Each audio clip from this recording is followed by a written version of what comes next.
الحمد لله الذي هدانا لهذا وما كنا لنهتدي لولا أن هدانا الله والصلاة والسلام على أشرف الأنبياء والمرسلين وعلى آله وصحبه أجمعين رب اشرح لي صدري ويسر لي أمري واحلل عقدة من لساني يفقه قولي سبحانك لا علم لنا إلا ما علمتنا إنك أنت العليم الحكيم ولا حول ولا قوة إلا بالله العلي العظيم أما بعد. Yang dimuliakan Tuan Pengerusi dan ahli-ahli Jawatan Kuasa Surau, yang berbahagia Tuan-Tuan Imam, Tuan-Tuan Bilal, pegawai-pegawai pemerintah, seterusnya anggota-anggota yang dirahmati Allah sekalian. Alhamdulillah, setinggi-tinggi kesyukuran kita panjatkan kehadrat Allah Subhanahu Wa Taala. Kerana walaupun dalam keadaan Covid yang sedang melanda di kawasan Perak ni, tapi masih lagi diizinkan Allah untuk kita berada di dalam surau yang mulia ni. Dapat kita solat maghrib berjamaah, dan dapat pula kita mengabadikan masa yang Allah luangkan antara maghrib dan isyak ini untuk kita ingat memperingati antara satu sama lain tentang tugas kita, di mana asal kita, apa tugas kita setelah berada dalam dunia ini, lepas itu esok ke mana kita akan berada. Ini yang kita nak fikirkan. Betul Allah berfirman dalam Quran, kaifa takfuruna billahi wa kuntum amwata fa ahyaakum thumma yumitukum thumma yuhyikum thumma ilaihi turja'un. Surah Al-Baqarah ayat 28. Macam mana engkau ni boleh kufur dengan Allah Ta'ala? Macam mana engkau boleh ingkar dengan perintah Allah Ta'ala? Boleh buat apa yang Allah larang, boleh tinggalkan apa yang Allah suruh. Macam mana engkau boleh jadi orang itu? Sedangkan kau asalnya apa? Tak ada, mati. Wa kuntum amwata, kamu sebelum ini mati, tak ada apa-apa. Fa ahyakum, dan kami hidupkan kamu. Aku hidupkan, ahyakum itu aku hidupkan kamu. Summa yumitukum, kemudian dimatikannya kamu. Summa yuhyikum, kemudian dihidupkannya kamu semula. Summa ilaihi turja'un, dan kepadanya lah kamu akan dikembalikan. Dah tahu kita akan berjumpa nanti dengan Allah Ta'ala untuk diperhitung segala amalan kita dalam dunia ni. Semua akan diambil kira, semua akan diperiksa. Summa latus'alunna yawma idzin 'anil na'im. Setiap kamu itu akan ditanya tentang apa saja nikmat yang kamu terima dalam dunia ni. Macam mana kamu boleh kufur ni? Macam mana kamu boleh ingkar ni? Itu Allah tanya. Seolah-olah macam heran Tuhan. Tuhan tak ada heran pun. Seolah-olah Tuhan tu heran nengok kita ni banyak melakukan perkara-perkara yang mendatangkan kemurkaan Allah Ta'ala. Jadi mudah-mudahan kita sedar. Dalam dunia ni apa tugas kita? Lepas ini macam mana? Dah tua-tua, pencit, mati. Lepas mati, kalau mati terus habis tu tak apalah. Akan ditanya. Apa saja kita lakukan dalam dunia ni, semua akan dipersoalkan kembali. Whatever you did in this world, everything will be accounted for. Nothing is going to be left out. Dan tak faham-faham idak-idak. Semua akan ditanya. Jadi macam mana kamu boleh kufur kata Allah Ta'ala, ya? Begitu juga dalam dunia ni. Di dunia ni himpunan orang yang baik dengan orang yang jahat. Himpunan antara lelaki dan perempuan. Himpunan antara orang yang dapat bahagia, orang yang dapat azab sengsara. Himpunan antara orang yang kaya dengan orang yang miskin. Masing-masing ada tugas. Orang kaya ada tugas, orang miskin ada tugas. Orang ada harta ada perkara yang kena dilakukannya dalam dunia ni. Orang yang papa gerana juga ada tugas dia. Ada perkara yang kena dikerjakan dalam dunia ni. Ikut kapasiti dia masing-masing. Jadi malam ni kita nak cerita tentang tugas-tugas orang yang ada harta. Bila ada duit, macam mana buat? Pulang sudah kita dah baca ni. Apa kita gunakan duit tu? Dah baca ulang surah ni? Kita sambung lagi pada malam ni, ya. dengan dalil-dalilnya. Bulan sudah kita cerita itu je, ayat Qurannya tak ada. Malam ni kita baca ayat-ayat Quran menjadi dalil. Bagi mereka yang ada harta, jangan yang pertama boros dengan harta. Boros tu apa? Membazir. Orang yang membazir tu kawannya siapa? Gengnya syaitan. Innal mubazzirina kanu ikhwana syayatin, kata Allah ya. Adapun orang-orang yang membazir itu, orang yang boros itu, kawan-kawannya, geng-gengnya, member-membernya adalah para syaitan. Jangan boros, jangan apa? Jangan bazir. Lawan boros tu kedekut. Jangan kedekut, jangan bakhil. Jangan tak keterin, jangan tak hidung masin. Jangan genggam ayo tak terih. Jangan jadi miser, tahu putih miser? Kedekut. Cakap putih miser tu. Jangan jadi Shylock. Shylock tu dalam satu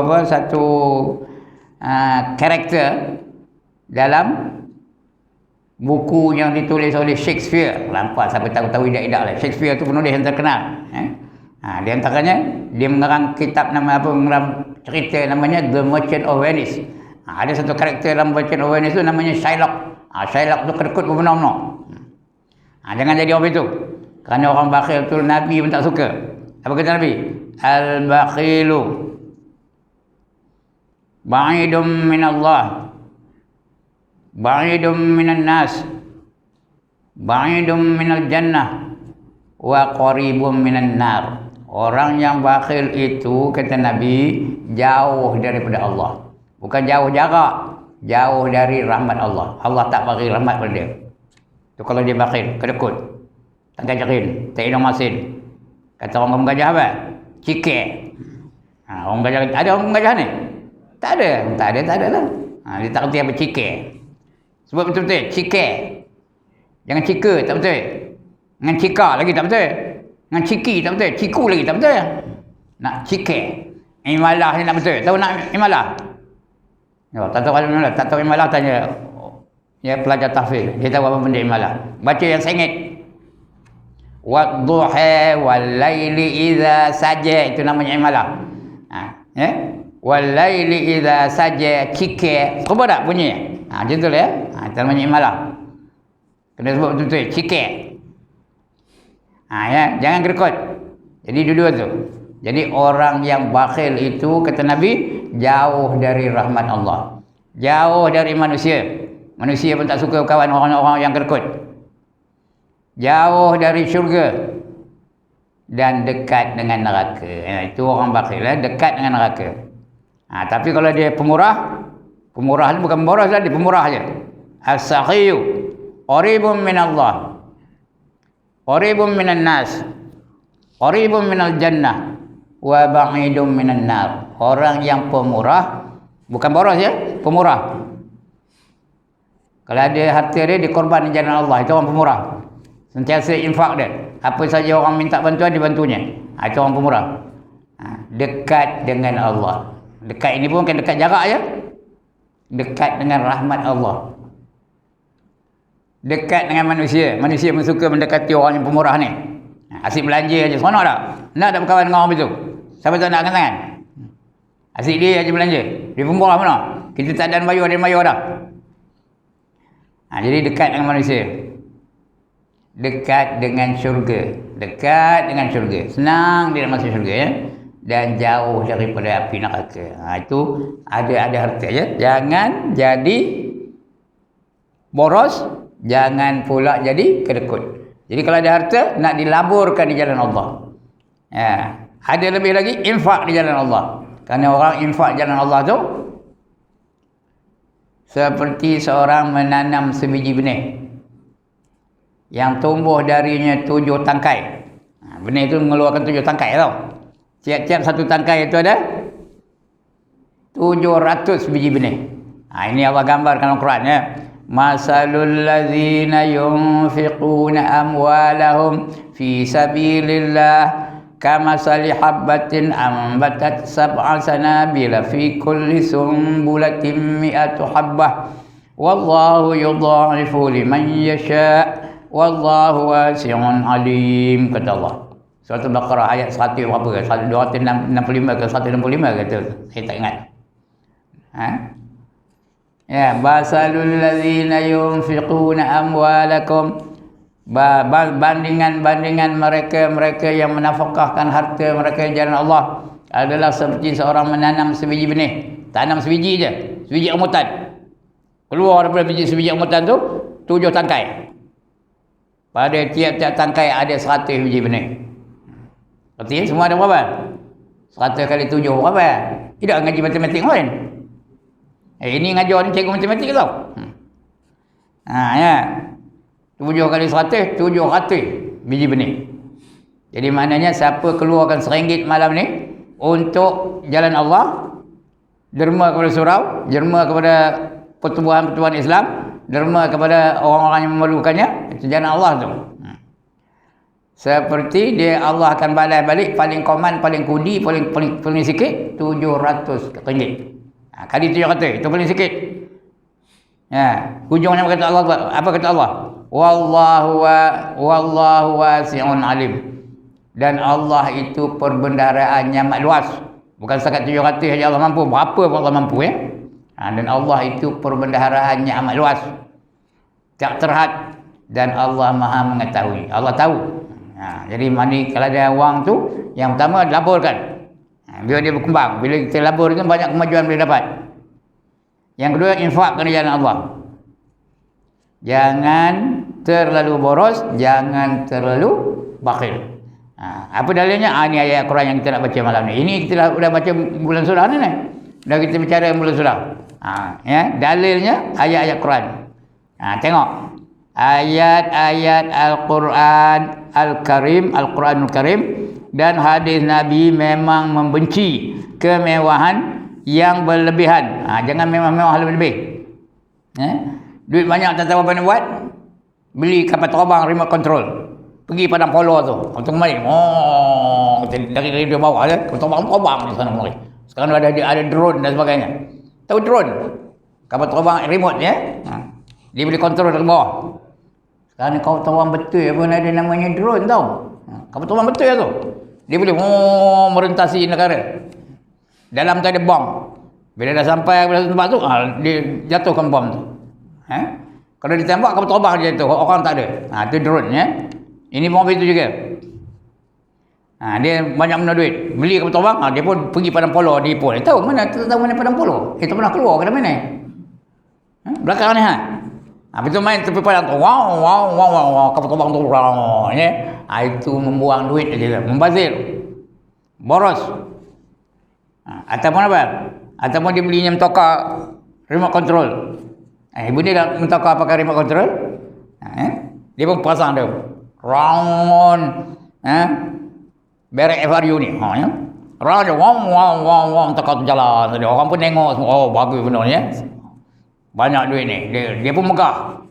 Jadi banyak benda binasanya tu. Yang pertama duitnya habis buang begitu membazir. Yang kedua Allah datangkan rasa megah dalam hatinya.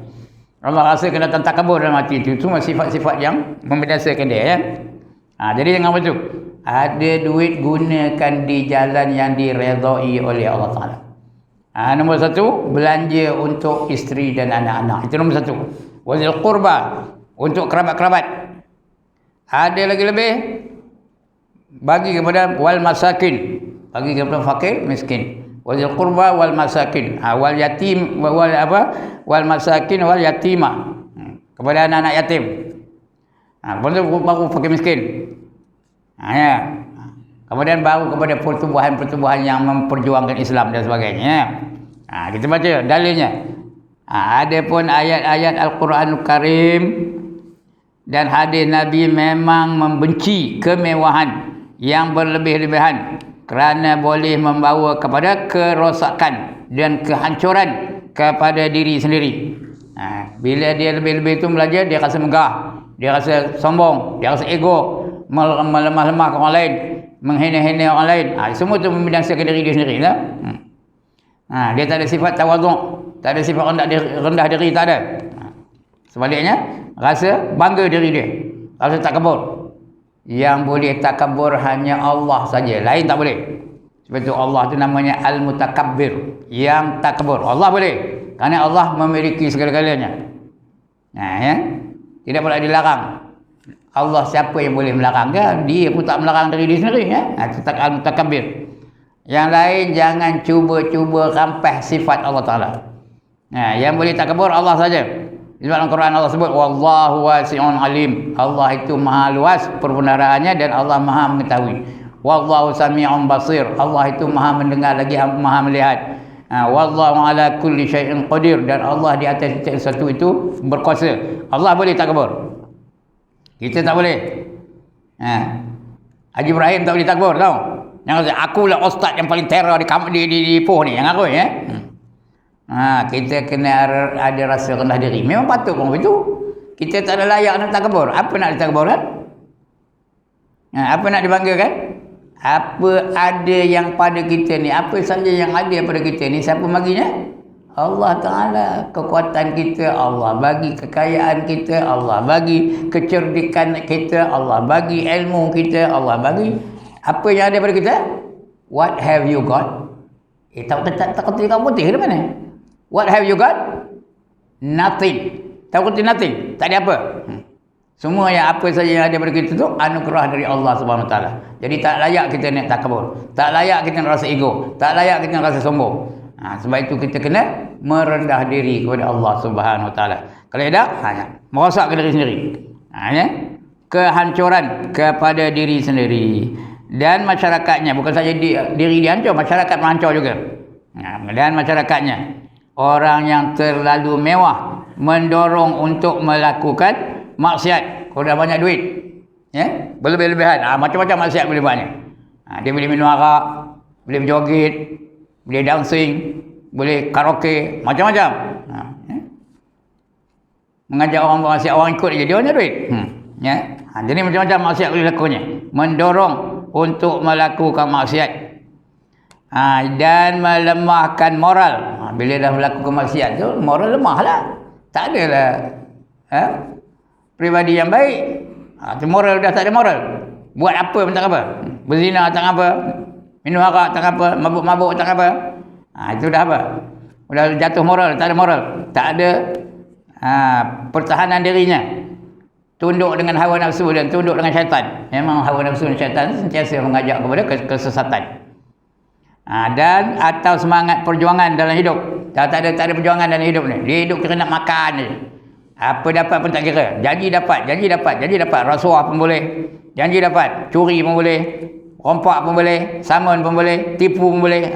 Janji dapat je. Jadi tak ada perjuangan dalam hidup. Firman Allah ini ayatnya. Dalilnya. Wa idza unzilat suratun an aminu billahi wajahidu ma'a rasulihi ista'zanak wajahidu ma'a rasulihi ista'zanaka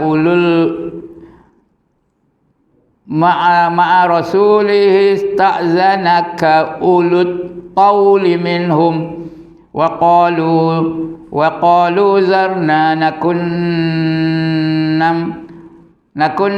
مع القاعدين Muntah hafal surah At-Taubah, ya, ayat berapa ni? Ayat 80. Artinya apa? Dan apabila diturunkan suatu surah Al-Quran, untuk mereka yang menyuruh mereka, apa surah menyuruh kita? Amanu, berimanlah kamu kepada Allah. Berimanlah kamu kepada Allah dan berjihadlah, berjuang jalan Allah. Mula suruh beriman, suruh berjihad jalan Allah. Berjihadlah bersama-sama dengan Rasulnya. Suruh berjihad sama dengan Rasulullah, jihad sama dengan Muhammad, perang sama, berdakwah sama dengan Rasulnya. Nescaya orang-orang yang kaya di antara mereka meminta izin kepada kamu. Orang kaya tu dah, tolonglah lepaskan saya, maafkan saya tak dapat pergi sama untuk berjuang, tak nak berperang sama dia. Untuk orang kaya, dia memikirkan kekayaannya, memikirkan kepentingan perniagaannya dan sebagainya, keuntungannya. atau orang kaya meminta izin kepadamu dengan berkata, biarkanlah kami tinggal bersama-sama dengan orang-orang yang tinggal, iaitu tidak turut dalam peperangan. Dalam Islam ni banyak peperangan. Bermula dari perang Badar, perang Uhud, lepas itu perang Khandaq, banyak perang-perangnya di antara orang Islam dengan orang kafir. Tapi orang yang kaya tak nak ikut, kerana mereka memikirkan kepentingan hidup mereka. Kebanyakannya yang menentang Rasulullah itu orang kaya-kaya, saudagar-saudagar yang membuat patung-patung, saudagar-saudagar patung. Sebab bila Nabi larang orang jangan nyembah patung, yang paling marah dia mana? Kenapa marah? Kerana bila orang ikut cakap Nabi tak ada menyembah patung, tak laku lah patung dia. Kalau suruh menyembah patung, itu patung bola melawak ya. Nombor satu banyak patung dalam dunia ni di Pulau Bali. Pergi Pulau Bali tu, tiap-tiap rumah ada patung aja tu. Punya depan rumah tu patung saja. Itu bukan dia menyembah sangat pun, saja sebagai perniagaan. Ini pun itu. Bahkan Al-Quran meletakkan orang-orang yang mewah bersama-sama dengan golongan orang-orang yang kiri, yakni orang-orang yang mendapat kecelakaan di akhirat. Dia dalam golongan kiri. Washabus shimal ma ashabus shimal fi samumin wa hamimin wa dhillim min yahmumin la baridin wala karim, kata Allah. Dan golongan kiri, siapa itu golongan kiri? Mereka itu berada di dalam neraka yang terdapat asap yang panas dan udara yang panas. Tiada kesejukan dan tiada keselesaan bagi mereka. Itu golongan kiri. Siapa nak angkat tangan? Siapa nak masuk dalam golongan kiri? Tapi kalau golongan kanan, itu yang dikendaki ya, ashabul yamin. Itu dia. Kamu apa? Ini ayat tadi. Tak nampak tadi. Golongan kiri ya. Wa ashabus shimal ma ashabus shimal fi samumin wa hamim wa dhillim min yahmum la baridin wala karim. Ini saya tak baca ni. Innahum kanu qabla zalika mutrafin. Dan puak kiri, alangkah seksanya keadaan puak kiri ni. Apa itu puak kiri? Seksanya macam mana? Mereka diseksa di dalam angin. Diseksa di dalam angin. Di neraka itu ada angin. Bukan angin itu menyejukkan, angin itu panas. Mereka diseksa di dalam angin yang membakar, dan air yang menggelegak. Anginnya membakar. Bila kena angin tu, terbakar sekali-kali ya. Bajunya terbakar, badannya terbakar, pakaian terbakar. Itu anginnya. Panas angin tu. Kemudian airnya menggelegak. Air menggelegak. Siapa lalu minum air menggelegak kan? Air yang mendidih. Menggelegak airnya tu. Ya. Air yang menggelegak serta naungan dari asap yang hitam. Naungannya asap. Asap tu pula panas, hitam aja ya.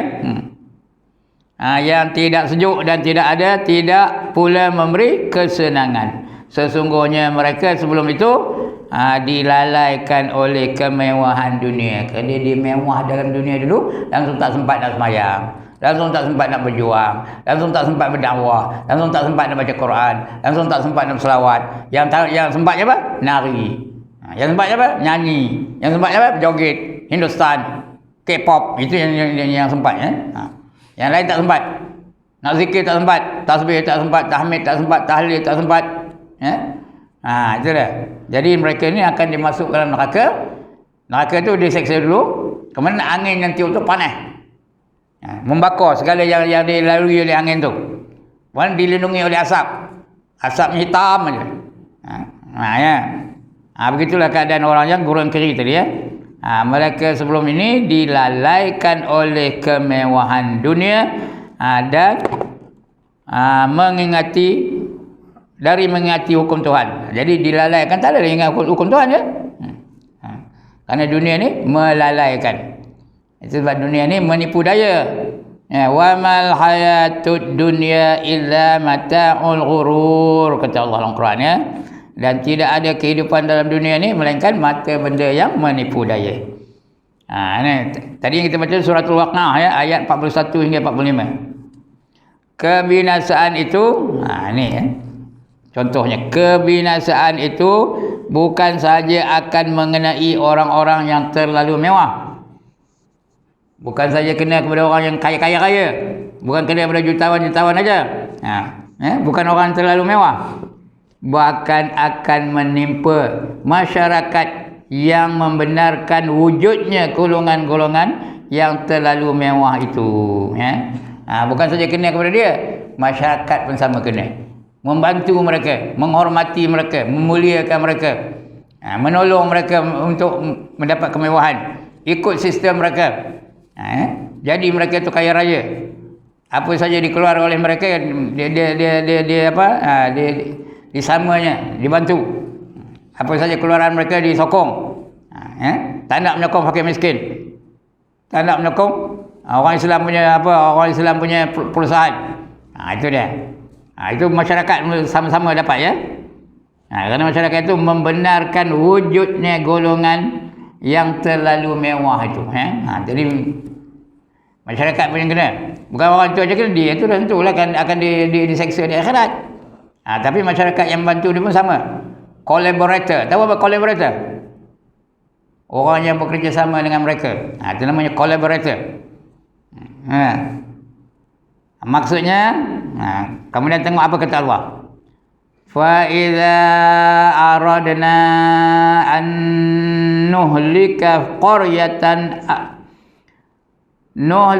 qaryatan amarna mutrafiha fafasaqu fiha fa haqqa 'alaiha al-qawlu fadammarnaha tadmira. Sekali lagi, wa idza aradna an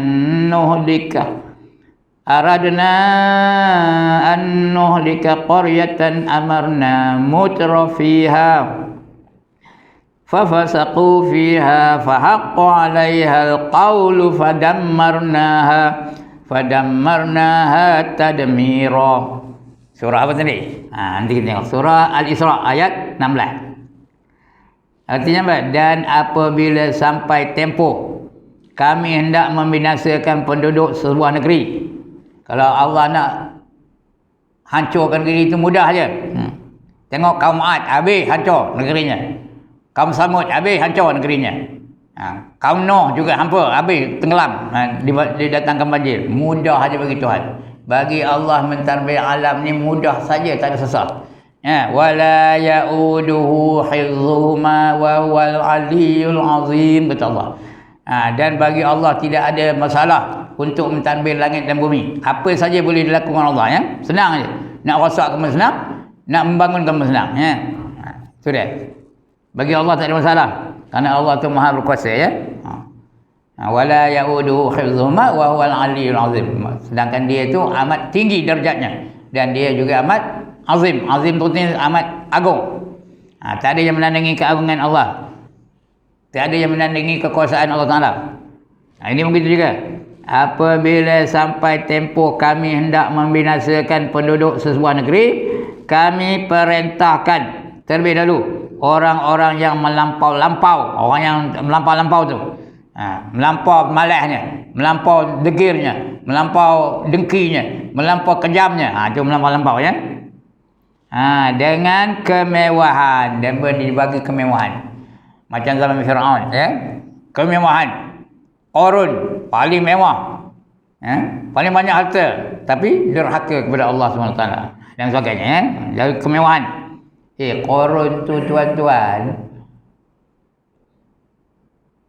yang membawa kaldai, yang membawa kunci harta itu, kunci perbenaharaannya. Kaldai yang bawa kunci aja 500 ekor tu kawan yang bawa kunci aja. Bayangkan harta yang bawa banyak mana ya. Itu Qarun. Sudahnya dibinasakan Allah Qarun tu dengan harta-harta sekali. Terus tenggelam dalam bumi, habis ditelan bumi ya. Itu orang sekarang ni sibuk mencari harta Qarun, henti kena ya. Nak mencari harta Qarun, apa nak cari harta orang zalim, mencari harta orang yang fasik, mencari harta orang yang derhaka. Itu dah dibaginya kemewahan yang berlimpah-limpah. Dia antara mereka supaya taat. Allah suruh taat, dia tak taat. Itu bagi kekayaan supaya senang taat, tapi tidak juga. Tak ada taat, derhaka juga. Lalu mereka menderhaka dan kelakuan maksiat padanya. Udahlah derhaka melakukan maksiat berarti ya. Maka berhaklah negeri itu dibinasakan. You deserve to be destroyed. Kamu berhak untuk dibinasakan kerana kamu derhaka kepada Allah Taala. Lalu kami menghancurkannya sehancur-hancurnya. Kaum Nabi Syuaib hancur, kaum Nabi Lut hancur, kaum Nabi Nuh hancur, kaum Nabi Saleh hancur. Allah hancurkan ya.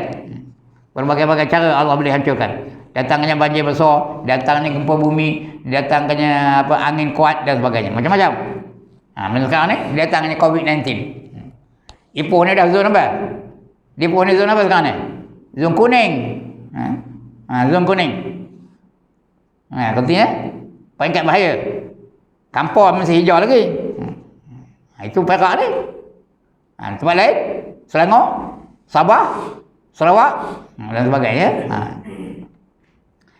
Itu dah. Allah datang COVID tu, berapa dah mati? 300 dekat dah. 300 dah. Yang kena berapa puluh ribu, 100 ribu kena dah. Berpuluh-puluh ribu dah kena. Dah dekat 500,000 dah. Yang kena jangkit COVID-19 ya. Itu dah.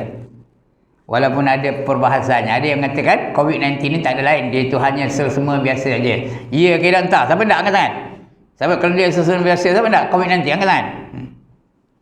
Ini dia. Kalau Allah nak binasakan. Tengok berapa ramai yang dah binasa. Orang di Amerika. Berapa dah mati? Dekat 1 juta dah mati ya. Dia kerana COVID-19. Begitu juga orang di negeri China, orang di India dan sebagainya. Banyak dah mati ni. Itu belum lagi menyeluruh tu. Belum lagi benar-benar tu ya.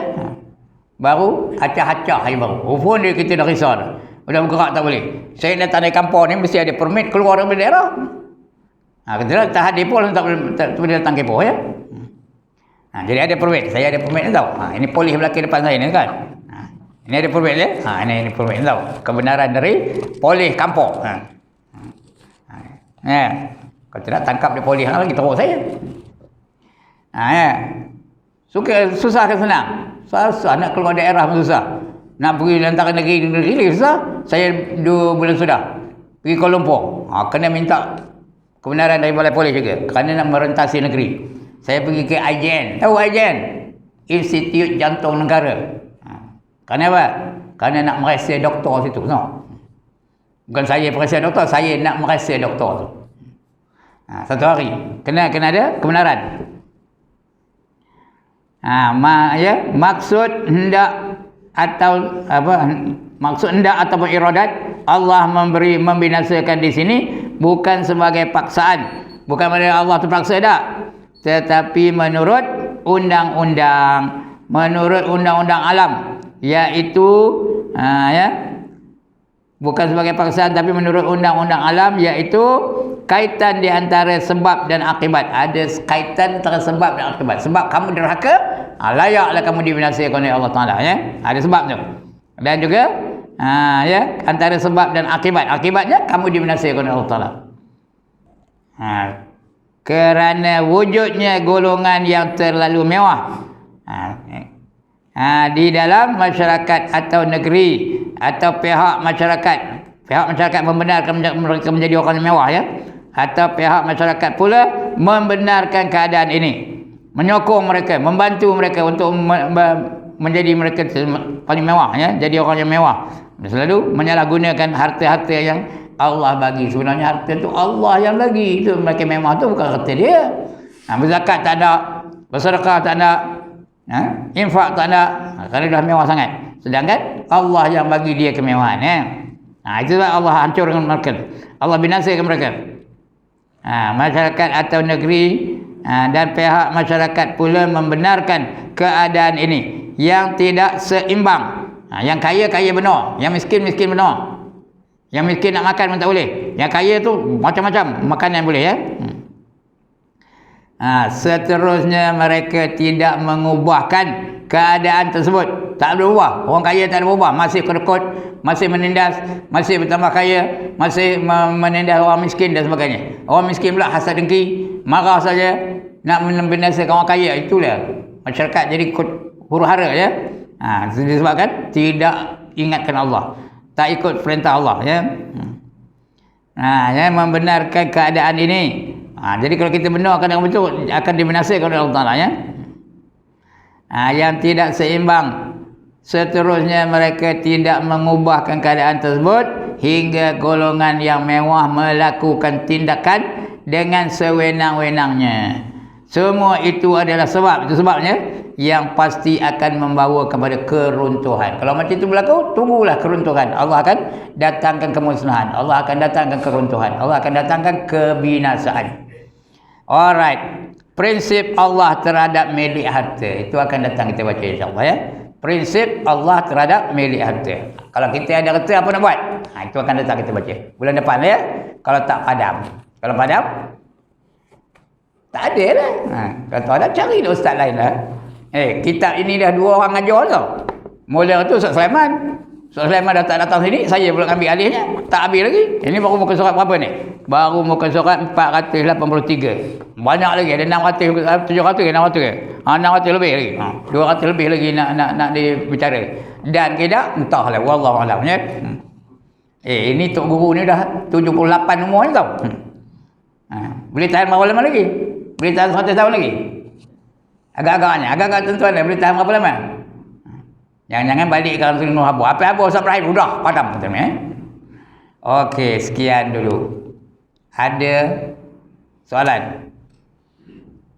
Ada masalah? Tak ada juga. Dah bunyi ni tau. Kita kena ikut SOP ya. Jadi berhentilah setakat ini dulu. InsyaAllah kita akan sambung lagi di masa-masa akan datang. Sekian aqulu qawli hadza wa astaghfirullahal azim li wa lakum wa lisairil muslimin wal muslimat wa ya fawzal mustaghfirin wa ya najat